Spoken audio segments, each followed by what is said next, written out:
Hello everyone, I'm Indu Kanen, your emotional well-being coach, and welcome to Manasvi YouTube channel. Now today we are going to talk about how despite following all the diets, you're feeling emotionally exhausted and your body weight is still the same. And so how we are tangled in this emotional roller coaster. Now, this might sound familiar to many of you. And have you ever started a new diet and you followed it for a few weeks and you actually see some results? Your body felt lighter, you're more confident, and then suddenly it all falls apart. Now, that could be just one stressful moment that happened in your life. That could be at your work or even while traveling, that something stressed you out and you see yourself falling back and you've just gone back to where you started. And then you tell yourself, like, I need to be disciplined in this. And then you beat yourself about with this guilt. And then you tell yourself, oh, you're not capable of doing such a simple thing. And then people talk about self love, and you don't see that those things are happening for you, and you really beat up yourself. Now, this is not about discipline, this is not about self love. It is about understanding about the body chemistry and your emotional state are just not working towards each other, they are working against each other. It's not cooperating. And that's a simple truth. Now, here's what many women don't realize, especially in midlife.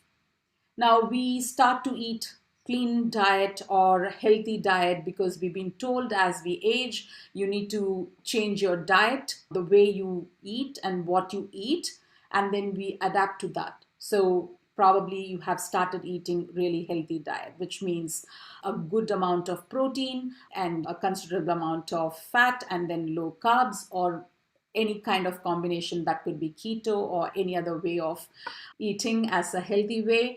And then you've started probably doing some exercises as well, whether you go for a gym or you do some sort of body work that you feel that there is a movement in your body.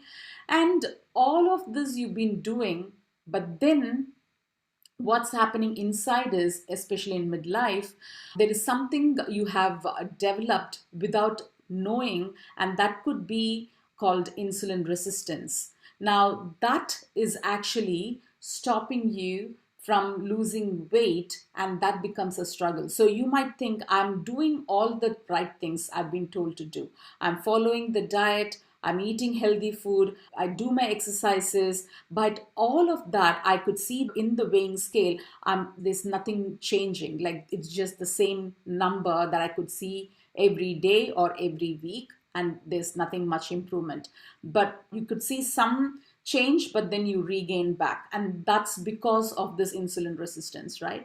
So now what is this? So insulin is the hormone that helps our cell use sugar for energy in simple terms. But when your body becomes resistant, it means your cells stop responding. So even if you're eating less, your body is still holding on to that fat. And your energy crashes, your mood swings, and then your craving is also most of the time.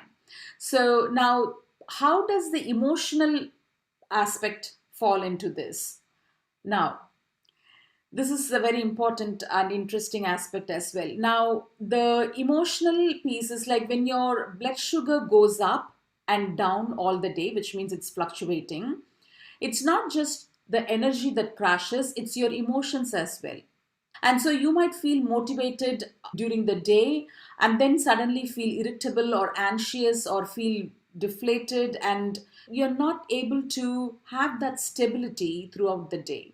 And so that emotional instability makes it almost impossible to stay consistent with any diet because of this happens and because of that happens, right?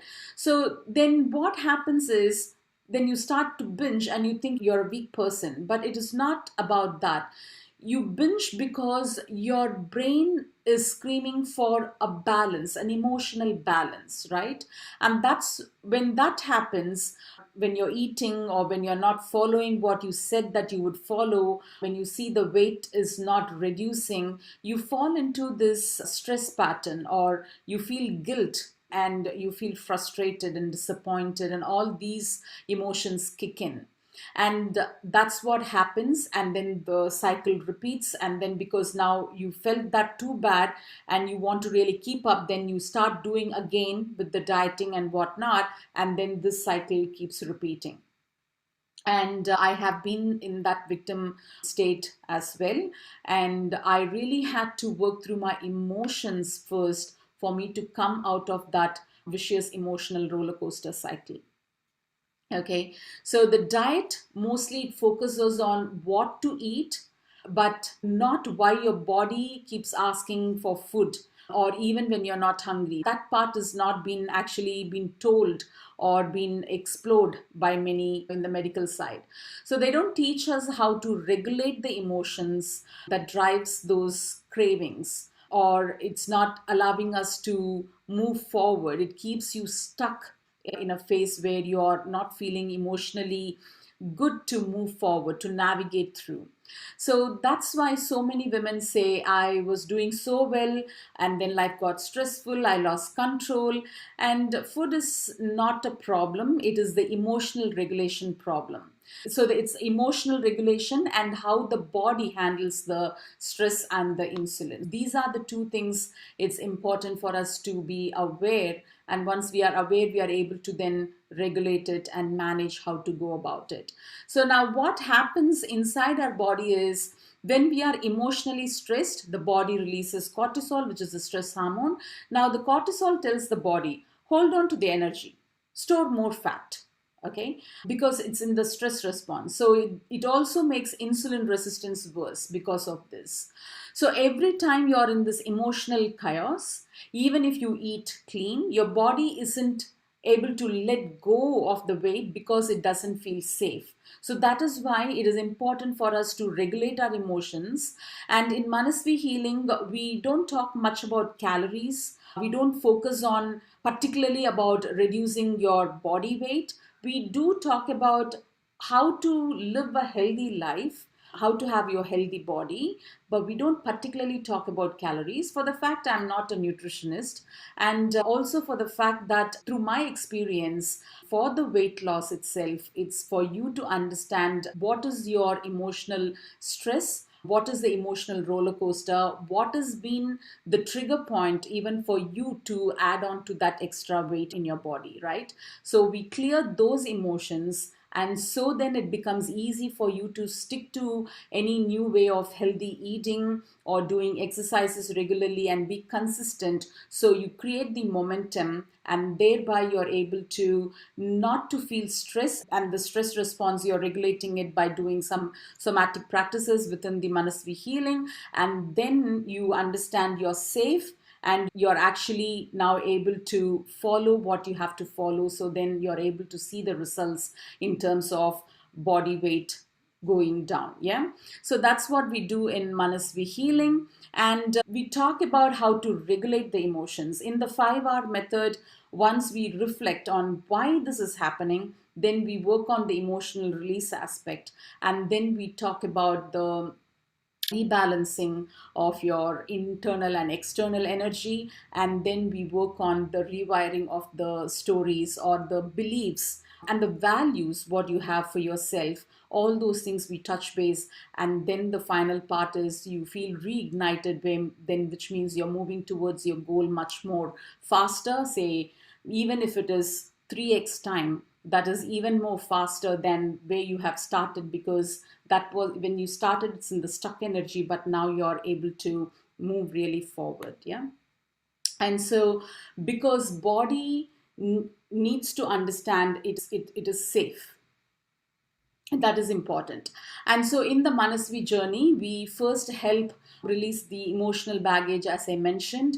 And so that is what we actually work towards every other client, and that's what I follow as well. So now imagine that instead of your body fighting it just would start cooperating with you.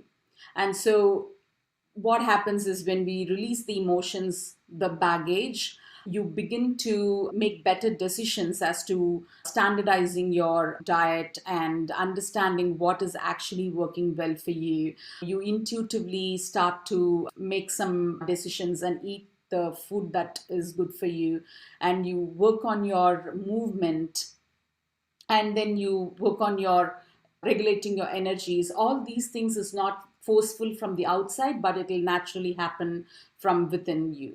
And so then you will start to see that you're living in more rhythm within your body rather than a struggle of fight, and you feel like you are living in someone else's body, right? So your emotions start to stabilize, and your cravings will reduce, and your energy will feel balanced once again. So that's when you will feel very natural about yourself. And some of the tips that I have followed watching through the Glucose Goddess, I'm not too sure whether you all have listened to her. Her name is Jessie. She's a French biochemist, and she talks a lot about the blood sugar and how to avoid sugar spike in our body. So the tips that I follow, or the ones that I do to regulate my diet as well as my emotion, is whenever you start your day, start with something savory. So I have my chia seeds with flaxseed powder and lime juice. So chia seeds soak overnight, and then in the morning add some lime juice, Celtic salt, and then flaxseed powder into it, and then I have that. And then I have the protein breakfast that could be boiled eggs, then some cottage cheese, and then veggies added to it. So that is the morning aspect of it. And I was also told the tips what Jessie had given in general. If you are eating any high carb lunch or any part of the meal, to take apple cider vinegar 30 minutes before your actual intake of your meal. After having that heavy lunch, you can do calf raise as well, calf raise exercise. That also helps to regulate, and general movement after every meal, to just move 15-20 minutes your body, just a slight walk or a gentle movement. That also will help to regulate the emotion part of it, as well as the sugar level inside, yeah, the sugar level, the blood sugar level as well. So that is what it is. And I believe everybody would have your own way of dieting. And this is the thing that I follow. Not necessarily you got to take it, as I said, I'm not a nutritionist. But having said that, work on your emotions first as to why this is holding on. Sometimes it could be the shame part of it, it's not letting you to do what you're wanting to do. The guilt part is, okay, I'm not able to do what I have promised myself. That could be the thing. It could be any part of the emotions that is actually holding up. Sincere encouragement is for you to work on your emotions, so then you're able to work on your body and your health as well. So if this resonates for you and you think someone needs to listen to this, please do share this with that beautiful soul as well, and comment on how did it resonate for you and what is that you would want to share. If you have any other tips and strategy that you follow, please do share with us that too. And so please subscribe to this YouTube channel. We are still growing, so subscribe, and so share it as well. Until I see you all next time, namaste.